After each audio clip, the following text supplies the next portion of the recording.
Hey everyone. So, according to the material we're covering in today's explainer, there's actually a completely new, fascinating lens we can use to look at our complex societal systems. It's called the natural history layer tipping model. Now, I know, that term sounds a bit dense, maybe even a little intimidating, right? But seriously, don't worry. We're going to break it down. We're going to dive deep into the real reasons why everyday stressors and massive social problems can't just be fixed with surface-level institutional tweaks. So let's just jump right in and start peeling back the layers of this matrix. Okay, let's take a quick look at the cognitive roadmap guiding us through these ideas today. We'll start with Section 1, Process, not Result. Then Section 2, Multi-layers and Communication Subjects. Section 3 covers why rules become laws. Moving on to Section 4, Shift of Meaning, specifically signifier probability. Section 5 looks at layer tipping in everyday life. And finally, Section 6, Predicting True Change. All right, let's get into it. Section 1. Process, not result. Here, we're going to peel back that very first layer of our everyday reality to understand exactly why surface-level fixes so rarely work. Think about this for a second. Why is it that educational systems have been reformed over and over again for decades, yet exam stress for students and that intense anxiety for parents never actually goes away? It's a completely universal frustration, right? The grading systems change, the curriculums get totally overhauled, but that core, visceral pain, it stays exactly the same. The source material points out that this happens because we're obsessed with looking at the result of a problem, completely missing the underlying pressures that actually force that problem into existence. This perfectly illustrates the illusion of how we normally view the world. Usually, we rely on what's called a retroactive definition. We look at a finalized, existing result and just slap a label on it. It's like staring at an apple on a tree through a magnifying glass and declaring, a school is an educational institution, or money is a measure of value. But looking at it that way totally obscures why it came to be in the first place. On the flip side, a progressive definition traces the origins. It asks us to go back to a blank slate and track the cumulative instabilities or social pressures that literally pushed that phenomena up into existence. So if we look at exam stress, the reason it survives every policy change is because those underlying pressures, things like sheer survival and class reproduction, were never actually addressed. We just kept repainting the surface. Moving right along to Section 2, Multi-layers and Communication Subjects.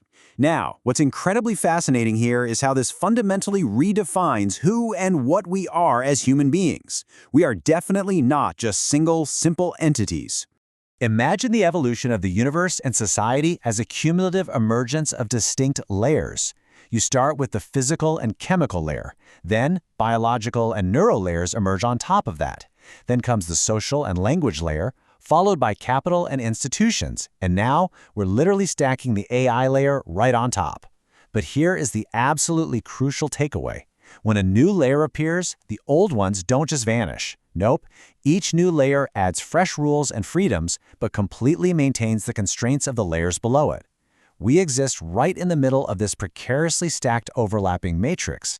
Through this analytical lens, a human being becomes what the material calls an OSI 20-layer communication subject. I know it sounds a bit technical, but simply put, it means we are multi-layered processing systems. We aren't just dealing with one thing at a time. We're simultaneously processing our physical bodies, dopamine reward circuits, family expectations, school evaluations, the survival logic of capitalism, and even the algorithmic stimuli from our phones. So, when a student sighs and says, "I really don't want to study," it's not just laziness. That complaint is actually a highly complex compressed signal. It's transmitting physical fatigue, memories of past failures, the crushing weight of parental expectations, capitalist survival anxiety, and a failure in dopamine prediction, all firing off at the exact same time. Section 3. Why rules become laws. Let's dig into how all of this builds into the hidden underlying structures that actually control our behavior. Think about phrases like, good grades equal success, or more money means more happiness, or even high social media views make you valuable. Now, these aren't laws of nature, right? They aren't gravity. They are just specific societal rules created by our current era. But what happens when these arbitrary rules get tangled up with our primal survival instincts, or with that dopamine loop that keeps us doom-scrolling at 2 a.m.? They pull us in like a massive black hole. The source material calls this a quasi-law attractor. What started as a completely breakable rule aligns so perfectly with our system's rewards and punishments that to the individual, it feels like an absolute, inescapable law of nature. To quote the material directly, The power of capitalism lies in making rules feel like laws. It is such a hard-hitting insight. When artificially constructed order becomes so deeply internalized that it feels like the natural order of the universe, well, that's when a system is at its most powerful.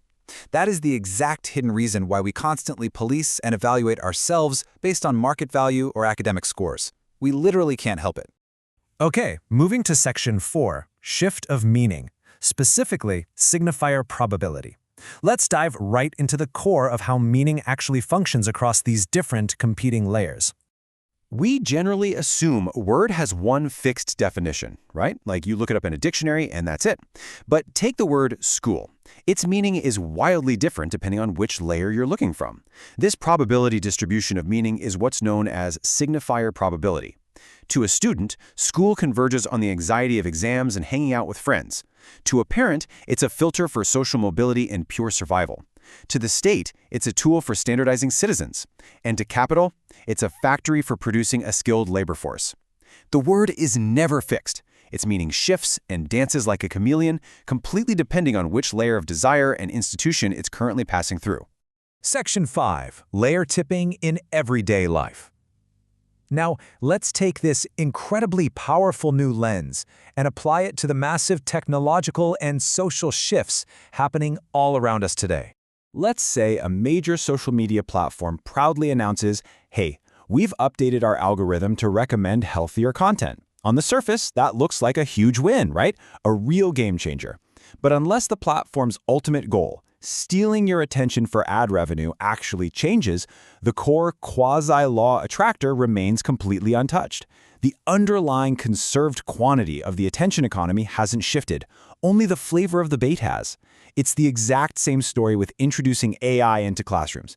If AI just becomes a tool for students to auto-generate essays faster and for teachers to grade them faster, that's not a true revolution. It's just pouring premium synthetic oil into an outdated performance-driven engine. We absolutely cannot let surface-level disruptions blind us to these hidden conserved quantities. And that brings us to Section 6, Predicting True Change. As we reach the climax of this explainer, we really have to ask ourselves how we can actually identify when a legitimate structural revolution is taking place. So how do we know a revolution or real change is actually happening? Challenge yourself to look past the shiny new policies, the latest smartphone drops, or even the newest AI models. Do these things actually flip the world upside down? This analysis challenges us to see way past surface-level disruptions. Policy changes and technological leaps are necessary conditions for change, sure, but they are absolutely not sufficient on their own. To spot a genuine leap, a true layer-tipping event, we have to look at the core indicators. And here is the core mantra of the source material. To predict true change, don't look at what has changed. Instead, you have to look at what is actively being conserved. Has the conserved quantity itself shifted? Are there changes in the state space, shifts in permitted transformations? Are new, repeatable generators arriving? If a totally new communication tool shatters the old conserved quantities, like breaking down hierarchical ranking or capitalist equivalent exchange, and forces us to relate and think in fundamentally new ways, well, that's when we can confidently say, yes, a real revolution has begun. The material we've unpacked today acts like a cognitive antidote, preventing us from just passively accepting the world exactly as it's presented to us. So I want to leave you with a provocative thought. Think about the choices you make every single day. What hidden conserved quantities and quasi-law attractors are secretly controlling the stressors and desires in your own daily life? Are the things you firmly believe you chose out of sheer free will actually just the probability play of a specific societal layer? It's kind of wild to think about, right? I really hope this explainer leaves you eager to uncover and examine the invisible layers you inhabit. Catch you next time as we continue to decode the hidden structures of our world.